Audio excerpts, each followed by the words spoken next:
Hi, I'm Rob D'Alessio with Strategic Wealth Designers, and this is A Taste of Retirement. Today we're going to do Triple Crown Chicken, an amazing dish that's a blast from the past from my old restaurant days. And we're going to pair it with green bean bundles and roasted fingerling potatoes. Let's get started.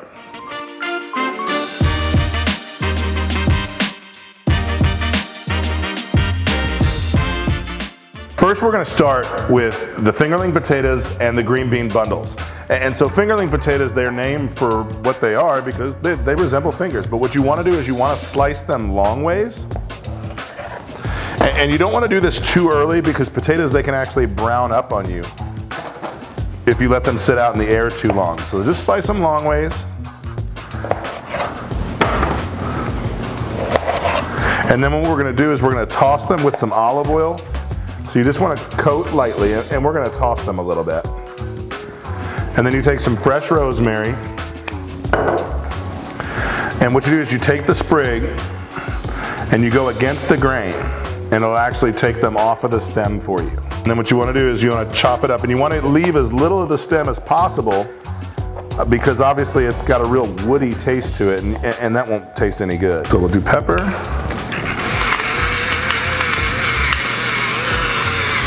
Kosher salt. And then we'll do the rosemary.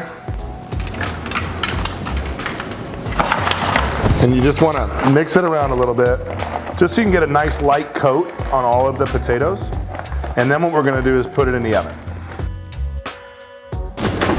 So what you want to do is you want to have your oven preheated to 375 degrees. We've got the potatoes all ready to go in, and they're going to go in for about 35 minutes. After 20 minutes, you want to check them and you want to stir them around a little bit, loosen them up. And then at 35, if they're brown the way you like them, you take them out. If they're not, you leave them in longer. It's not an exact science.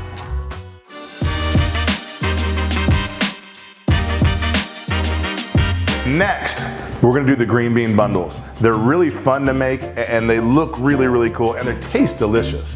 But let's talk about the Triple Crown, the pinnacle of horse racing. It's one of the hardest achievements there are in sports. And can you believe that this year it may not run at all or might not even have any fans? Nobody ever even saw that coming. You know, a few weeks back, 6 weeks back, we were at 29,000 points in the Dow. Nobody ever saw this coming. Would you know that you could have a safety net underneath your portfolio to protect yourself in case scenarios like this happen? To talk more about that, you can email me at info@swdgroup.com. Now, let's go back to this trifecta. The first thing we're going to do is we're going to take the green beans, and you want to buy fresh green beans. That is very, very important. And they're very inexpensive this time of year. But I like to line them up end to end as well as you can. It's not an exact science, but you just want to clip off the ends. Nobody wants to eat those. They're really stringy. So you clip off one end, and then you want to line up the other end, and you want to do the same exact thing there. You want to leave as much of the bean as you can, but you push those to the side, and then you want to buy a thick cut bacon. We always talk about thick cut bacon, and Applewood smoked bacon just happens to be my very favorite. And so what we do here is you just grab a bunch, just kind of like a group of sticks, and then you want to overlap them. And wrap them up, and then place them in the pan. The last thing that we're going to do is just season a little bit with pepper and with salt, and then they're going to go in the oven, and they're also going to go in at 375 degrees. Difference is here, there's no exact time. All we're going to do is put them in the oven until the bacon's finished, and we're going to rotate them a couple times, and then once the bacon's crispy, the green beans will be cooked perfectly, and then we'll be ready to go. You don't want to do too much salt though, because obviously everybody knows bacon's pretty salty as it is, and you can always add more salt to it later. You can't take it away. All right, so we're going to go in the oven now. Next, we're going to do the grilled chicken, and we'll obviously go outside to do that. But sometimes you hear people say they like restaurant grilled chicken better than the grilled chicken that they can have at home. There's multiple reasons why. Most of the time restaurants are buying portion-sized chicken breasts, and they're actually pretty even from the thick side or the top of the breast to the bottom side. You know, when you're at the grocery store, you don't want to buy the biggest chicken breast they have. I know that they're less expensive, but you want to buy some that are uniform in size. That way they'll cook the same way. The other thing that I always do is I marinate them at least overnight in Italian dressing. Now, it doesn't matter the brand, it doesn't matter the kind, but you marinate it overnight in Italian dressing and it's just gonna make it much more tender and much more juicy when you go to grill it. All right, let's go do it. All right, so I know they're boneless, skinless chicken breasts, but I always like to put what was the skin side down first. And I like to put it at an angle of the grill because I love a good grill pattern. And you wanna make sure you have a nice hot grill, as hot as it can get. And you wanna use direct heat. And then what we're gonna do, we're gonna turn them. And then you'll have the nice grill marks and then we'll flip them and finish them up.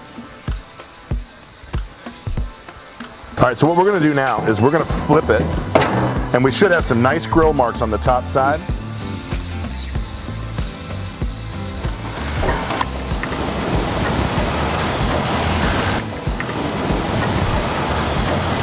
And then we're gonna cover it with Monterey Jack cheese. And I wanna get this cheese nice and melted. And we're only gonna go a couple minutes this way. We're gonna cover the grill, let that cheese get melty, and then we're gonna take them off. And the thing about it is, you don't wanna worry too much about undercooking the chicken, more so than overcooking the chicken. And the reason why is because you don't wanna get in here and cut it and see if it's done. When you go inside and if it's not done as much as you'd like it to, you can always bring it up. You can't bring it back the other way. So all we're gonna do at this point is get some heat on the other side, melt that cheese down, and then we're gonna finish it with some grated cheddar cheese. But I don't wanna melt it on here, it just gives it a different flavor profile, and I love it.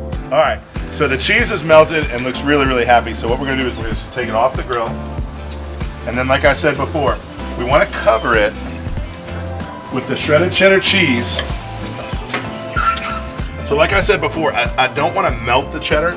I want to just put the shredded cheddar on there. It's a completely different flavor profile. And some of it will melt, and that's okay. But what we're going to do is we're going to go inside and we're going to top it with the green onions and the tomatoes, and we're going to wrap a bow on this. All right, so we took the chicken off the grill. The cheddar started to melt a little bit, which is okay. And all we're going to do now is just garnish it. And we're going to garnish it with some diced vine-ripened tomatoes. And those are the best.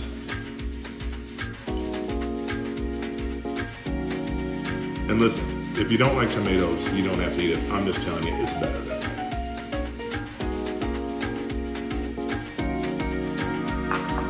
way. And then what I did is I took some green onions and I chopped them on the bias.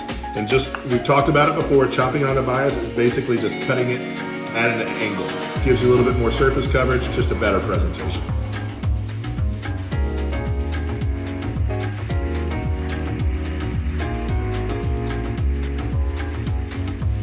But what we'll do is we'll take some of the potatoes,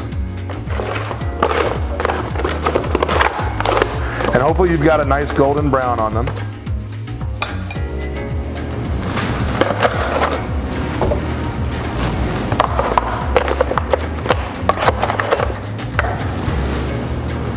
And then take the chicken breasts.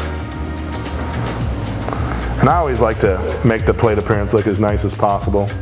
And then what you do is you do the green bean bundle. And there you have it, Triple Crown Chicken. If you have any questions about this recipe or any of our other recipes, email me at info@swdgroup.com. I'm Rob D'Alessio, and this is A Taste of Retirement. Give me the, I'm Rob D'Alessio, and this is a